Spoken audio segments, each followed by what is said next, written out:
But first, the reaction to Donald Trump's election continues to escalate, particularly in the academic world. Dozens of colleges and universities are now making plans to become sanctuary campuses on which students who are in this country illegally will be protected by administrators from federal immigration authorities. One of the first schools to take this step is Wesleyan University in Middletown, Connecticut. Wesleyan's president, Michael Roth, joins us now. Dr. Roth, thanks for coming on. So thank you for having me. I read the various statements about this issued by the school and from you, and it seems like you're taking a stand on principle. You're opposed to this on every level. So my question is, if the Trump administration makes deportation its policy, will you give up the hundreds of millions that Wesleyan takes each year in taxpayer money? It's a great question, and I wish it were hundreds of millions of dollars, Tucker, but it's not. But there would be. According to your school newspaper, it's 200 million. It's 200 million a year. Yes. That's well, you should source your. You remember what it's like to work on a school newspaper. So okay. But how much do you take in federal subsidies? We don't every take year. Federal subsidies. We take research grants at about. It would be over $20 million. Are you including Pell Grants in that? Pell Grants. I am. You remember your time in Hartford. Wesleyan is a small school. Yeah. And we certainly hope it doesn't come to losing federal funding. What we have said, what we were going to do is not cooperate with what would have to be extrajuridical deportation proceedings, because there's no way you could actually deport 10 million people in one or two administrations. So there would have to be extraordinary cooperation of all kinds of folks in society to deport people who have been living here for many years. And we've said we're not going to cooperate with that voluntarily. We will use the law to protect our students. Okay. So, but what you're saying is that you disagree with the policy, perceived policy, anticipated policy of the Trump administration, so you won't be abiding by it. And my only point is, it's a little weird to say we're not going to follow federal directives, but at the same time, we're going to take federal money. It's a little bit like the rich kid denouncing his parents, but living in the guest house. A little bit, if it's a matter of principle for you. No, it's not. No, of course, you want the moral posturing, but you want to keep the subsidy. Do you want to ask me a question? Shall I go ahead? You know plenty of states that were against Obamacare that continue to take Medicaid funding, that continue to take money for roads. We're not declaring we're not going to abide by a policy, because there is no policy yet. What we've said is, given the rhetoric of mass deportation that was used in the campaign, we want to make clear that without warrants and subpoenas, we're not going to voluntarily cooperate with Border Patrol people.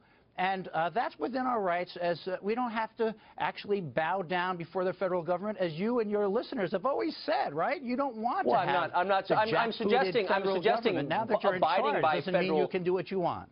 No, I'm suggesting abiding by federal law, and I do think you're sending sort of an odd message to your students, kind of an a la carte approach to to criminal justice or justice under the law, when you say we like this, we're going to abide by it, we don't like this, we're not going to.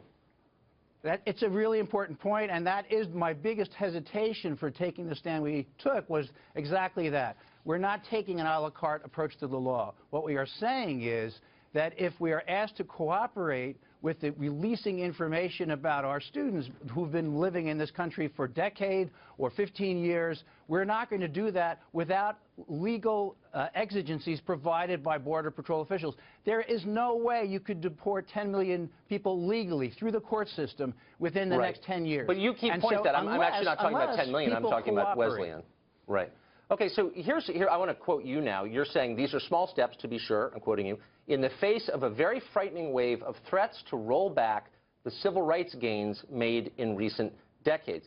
Is there a civil right to enter the United States illegally and be educated at public expense? Is that a new civil right, would you say? And does that right apply to all, say, 8 billion people in the world? Of course not. Then what are you talking about? Well, there has been throughout the campaign threats to roll back advances for voting rights for African Americans, for rights for Which rights for African Americans? Excuse me? To vote. Which rights for African Americans? Voting rights for African Americans. It's very clear that voting restrictions in several states were surgically, I think I'm quoting now, surgically developed to keep black people from voting. So what I've said so Donald Trump has threatened to remove... No, hold on. You made the allegation. I just want you to explain it, if you would.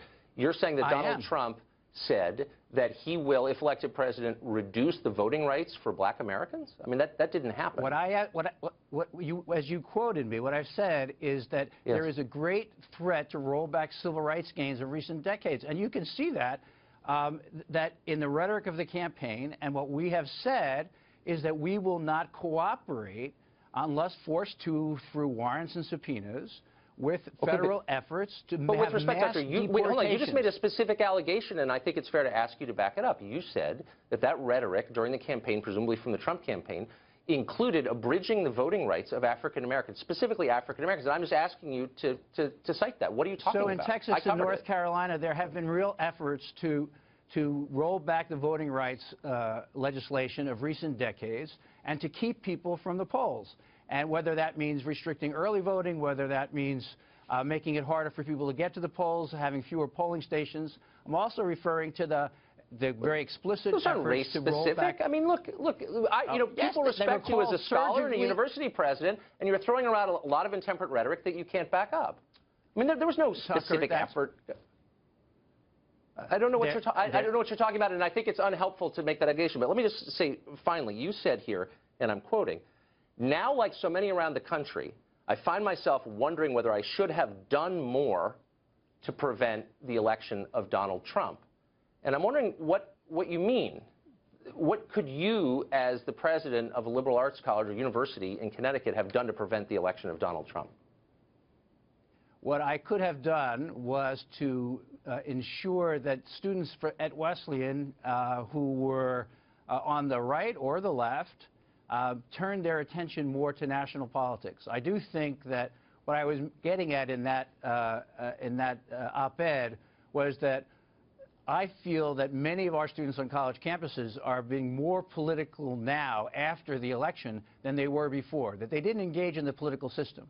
And the fact is, right now, we have a new administration coming to power, and I think it's important for us to take stands of principle, not to choose a la carte what laws we're going to obey, but to articulate our principles and to do our best to participate in the public political process. And I think many of our students abdicated that responsibility. But you say here you wish you'd done more to keep Trump from getting elected. I mean, that's something that a political consultant would say. You're a university president. Do you really see your job as that partisan to prevent a specific candidate from getting elected? No, I don't see my job as but I am a citizen as well, and I think I could have done more as a citizen, not as a university president. I also said in the same piece that's not what you say here. You say, like many university people. I do say that. I do say that in the piece that I don't think it's the role of a university president to design the politics of the campus. I think a university campus has to have room for conservatives, for people of faith, for atheists, for people on all sides of the political spectrum. And I do think it's important for a president not to hide his or her political views, but to make sure that everybody's political views get a fair hearing on the campus. And that, as you know, that doesn't always happen.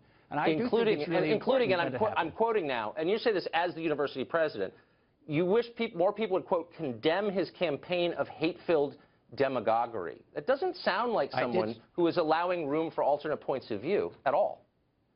Well, I think taking a point of view does not diminish the possibility for other people to take points of view. Okay. I just met yesterday. I'm totally losing track of your position, but I appreciate your coming on, Dr. Roth.